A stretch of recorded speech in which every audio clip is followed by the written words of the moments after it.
أهلا بكم أصدقائي. فيديو اليوم بعنوان حصاد نهاية الأسبوع، وإليكم أبرز العناوين. بطل العالم في الملاكمة يعلن إسلامه. السيتي بطلا للعالم وجوارديولا يتفوق على أنشلوتي. صلاح يدون اسمه بأحرف من ذهب في تاريخ البريمير ليج. رسميا مالك جديد لليونايتد، والميلان في الطريق ليصبح تحت سيطرة سعودية. كلوب يعلن غياب نجم الريدز طويلا. برشلونة مهدد بالاستبعاد من دور الأبطال. ميسي يجتمع بسوارز مجددا. مدافع بايرن ميونخ معروض على ريال مدريد. والأخير يخطط رفقة برشلونة للتسوق من السعودية.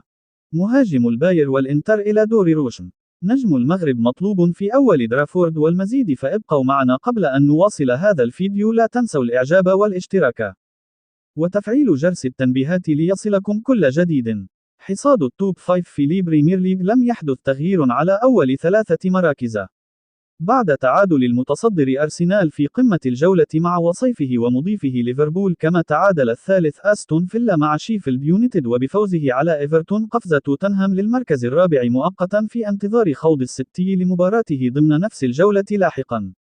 وفي إسبانيا توقفت منافسات الليجة بعد انتهاء الدور الأول بسبب عطلة أعياد الميلاد، كما هو الحال في البوندسليغا والليج وان. فقد أقيمت مباراة مؤجلة في الدور الإسباني من الجولة الرابعة بين أتلتيكو مدريد وإشبيلية. فاز بها الروخي بلانكوس ليقفز إلى المركز الثالث بفارق الأهداف عن الرابع برشلونة. أما في الكالتشي معزز إنتر صدارته بفوز جديد على ليتشي، وبفارق 4 نقاط عن مطارده يوفنتوس الفائز بدوره على فروزينوني، فيما حافظ الميلان على المركز الثالث رغم تعادله مع سالرنيتانا.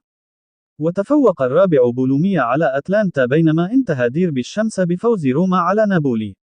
حصاد دور روشن. إلى السعودية. هناك واصل قطار الهلال دهس المنافسين، والضحية هذه المرة كان أبها بالسباعية ليستمر الزعيم متصدرا بفارق 10 نقاط عن وصيفه النصر، الذي فاز بنفس الجولة على الاتفاق. ويملك الأهلي مباراة مؤجلة، في حين حافظ الأهلي على مركزه ثالثا بفوزه على الحزمة، وحافظ التعاون على المركز الرابع رغم هزيمته أمام الفتح، بينما تراجع اتحاد جدة إلى المركز السادس بعد الخسارة من الرائد، وتنتظره مباراة مؤجلة أمام النصر.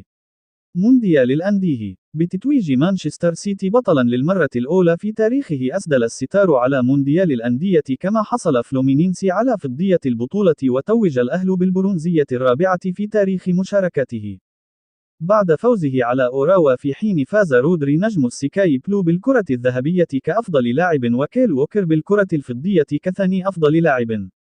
أما الكرة البرونزية لثالث أفضل لاعب فذهبت لجون آرياس لاعب فلومينينسي، وحصل اتحاد جدة على جائزة اللاعب النظيف. بعد تتويج السيتي بمونديال الأندية، يكون غوارديولا قد حقق اللقب للمرة الرابعة، متفوقا على أنشيلوتي كأكثر مدرب فوزا بالبطولة. فيما أصبح فابيو لوبيز حارس فلومينينسي ابن 43 عام أكبر لاعب يخوض نهائيا المسابقة وفي إيطاليا، وبعد تسجيله هدفا ليوفنتوس في شباك فروسينوني. بات التركي الشاب بوكينان يالدز أصغر لاعب أجنبي يسجل هدفا عبر تاريخ لبيان كورنيري في الكالتشي لعمر 18 عاما و133 يوما. وبصناعته هدفا لصلاح أمام أرسنال، أصبح أرنولد أكثر المدافعين صناعة للأهداف في تاريخ البريمير ليج، متساويا مع زميله روبرتسون ب57 أزيز.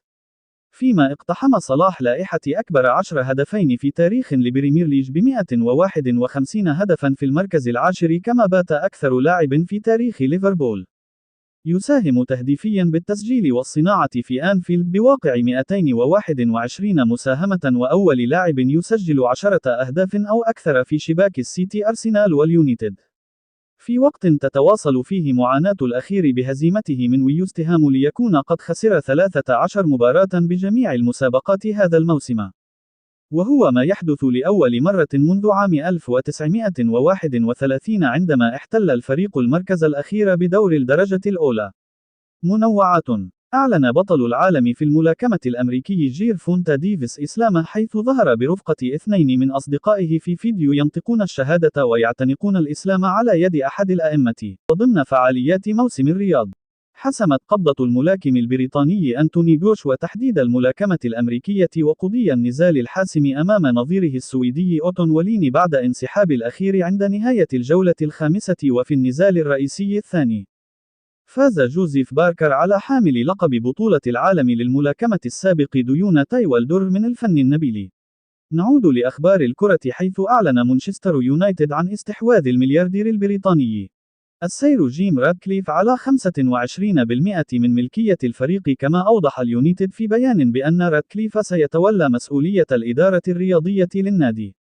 وتعرض سيميكاس ظهير ليفربول لكسر في عظمة الترقوة خلال مباراة ليفربول وارسنال، وسوف يغيب عن الملاعب لفترة طويلة وذلك بعد تدخل قوي من بوكايو ساكا قبل أن يصطدم بمدربه يورجين كلوب على الخط. ووفقا لصحيفة لا ريبوبليكا الإيطالية، يعمل صندوق استثماري عربي مرتبط بصندوق الاستثمارات العامة السعودية على وضع خطة تؤدي إلى السيطرة العربية الكاملة على ملابسها، مشيرة إلى أن الصندوق العربي يعمل على دفع القرض الذي حصل عليه جيري كاردينالي مالكون الروسونيري ورئيس مجموعة ريدبيرد من صندوق إليوت المقدر ب 505 مليون يورو بالإضافة إلى سعر الفائدة، ما سيسمح لهم ببيع حصة مجموعة ريدبيرد كاملة إلى مالك جديد، وقد يشهد عام 2024 سيطرة عربية كاملة على أسهم ميلان.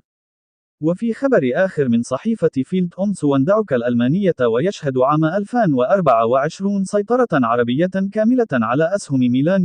يواجه برشلونة خطر الاستبعاد من دوري أبطال أوروبا بدءا من موسم 2024 إلى 2025 بسبب اتهامهم بانتهاك اللوائح المالية لليوفا، بعدما أدرج النادي حسابات مالية غير صحيحة لمدة 3 أعوام، حيث وضع إيراداتهم من بيع الأصول ضمن الأرباح بدلاً من تعويض النفقات من خلال إيرادات مرتبطة مباشرة بأعمال كرة القدم. ولم يعلق البارسا أو يوفا على الأمر، لكن صحيفة موندو ديبورتي نقلت عن مصادر من برشلونة بأنهم لا يملكون معلومات عن وجود عقوبة محتملة على النادي حتى الآن. جديد أخبار الانتقال رسميا أعلن انتر ميامي تعاقده مع سواريز مجانا بعد نهاية عقده مع جريميو، كما أعلن نابولي تجديد عقد فيكتور أوسيمين حتى صيف 2026 مع شرط جزائي بقيمة 130 مليون يورو. وبحسب فابريزيو رومانو، توصل باريس سان جيرمان لاتفاق مع ساو باولو لضم قلب الدفاع البرازيلي الشاب لوكاس بيرالدو مقابل 20 مليون يورو في ميركاتو الشتاء. كما أشار رومانو أيضا إلى حسم لايبزيغ تعاقده مع إليف إلماس من نابولي، وهو ما أكده رئيس الأخير. أما عن باقي أخبار الميركاتو، ففي خضم الأنباء حول تحرك ريال مدريد لضم مدافع جديد بعد إصابة ألابا، كشفت شبكة ديفينسا سينترال أن رافاييلا بيمينتا وكيلة الهولندي ماتياس دي ليخت مدافع بايرن ميونخ اتصلت بفلورنتينو بيريز وعرضت عليه التوقيع مع اللاعب، مشيرة إلى وجود اتفاق بين بيمينتا ومسؤولين بايرن بالموافقة على رحيل دي ليخت إذا حصل النادي على عرض يبلغ 60 مليون يورو.